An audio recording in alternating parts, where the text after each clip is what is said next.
Did y'all know that Nikki Haley had a town hall on CNN last night? I'm gathering that y'all didn't know because ain't nobody talking about it. Don't nobody care about what Nikki Haley got to say, but I saw a couple of clips. Let's talk about it. So the town hall was hosted by CNN and the moderator was Jake Tapper.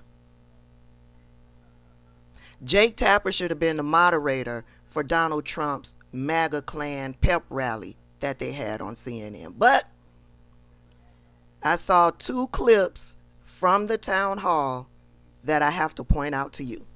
I'll tell you, we had that horrific shooting in Charleston that killed 9 amazing souls. And it happened at a time where it was on the heels of Ferguson. And I was so worried our state was going to fall apart. And the national media came in and they wanted to make it about race. They wanted to make it about the death penalty. They wanted to make it about guns. And I strong-armed them at the time. And I said, there will be a time and place we can have those debates. But right now we need to put to rest 9 amazing souls. And I tried to protect them. Nimrata. The media made the massacre about race. Dylan Roof went into a black church and massacred 9 people. And he said he did it because he wanted to start a race war. But you want to say that it's the media that's bringing in the race aspect. Dylan Roof was a self-admitted white supremacist. He went into the church on June 17th, 2015, and joined the Bible study group. The parishioners welcomed Dylan, handing him a Bible and a study sheet. He sat there with them for the next 45 minutes. He worshiped. And then when they stood to close their eyes for the closing prayer, that's when he pulled out his pew-pew and murdered these individuals. He reloaded multiple times, shooting approximately 74 rounds. He came upon one of the parishioners who was praying out loud. He told the parishioner to shut up. He hadn't shot her yet. He told that parishioner that he was going to leave her alive so that she can tell the story. Dylan Roof was convicted of murder and other counts, including 9 counts of racially motivated hate crimes resulting in death. So no, Nimrata, it wasn't the media that made that massacre about race. It was the murderer that made that massacre about race. Nimrata, you will never be able to unite this country if you want to continue the lie that racism does not exist in this country. She doesn't stop there. There's more.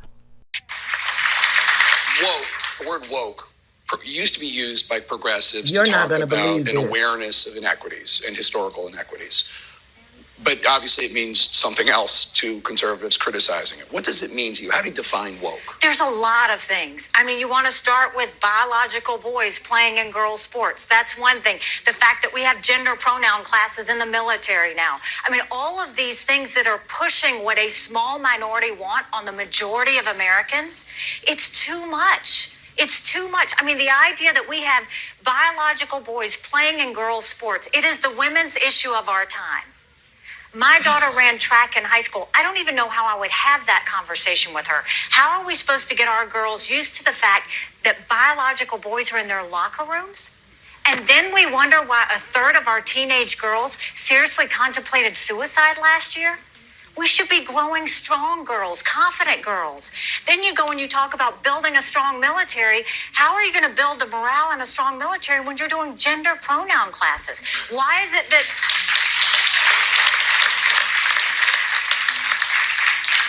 that you have, kids undergoing critical race theory, where if a little girl's in kindergarten, if she's white, you're telling her she's bad. If she's brown or black, you're telling her she's never going to be good enough and she's always going to be a victim.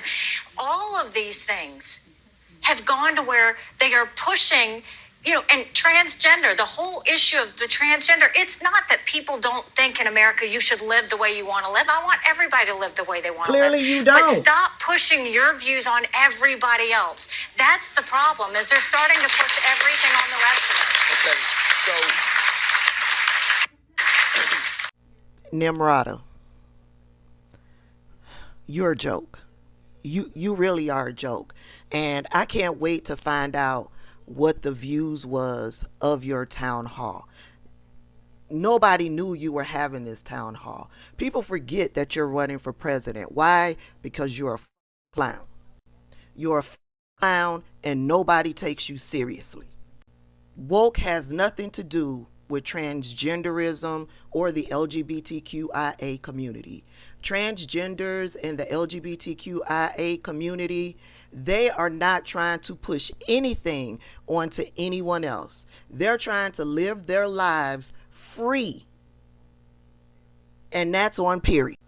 Nimrata, since you can't take the time to properly educate yourself on what the term woke really means, I got it right here. Let's go through it. The term woke means aware of and actively attentive to important societal facts and issues, especially issues of racial and social justice. That's it, that's all. And if you're running for the top job in this country, I think you should at least know what the term woke means and be able to define it truthfully. Clearly, you can't do that. Nimrata will never be president. First of all, she is not respected by the Republican Party. We've seen it. Hell, like I said, nobody even knew that she was having this town hall. Second, she has alienated the black community by invalidating their feelings that America has a huge racism problem. She says America is not a racist country. She will never be president because she just alienated transgenders and the LGBTQIA community. You're telling them not to live openly free because you view that as them pushing their agenda on everybody else. No, everybody else has the issue. Everybody else has the problem, not the community. Good luck to you, Nimrata. Good luck to you. Thank you for watching my video, and please make sure that you're following me on YouTube, TikTok, Twitter, and Instagram.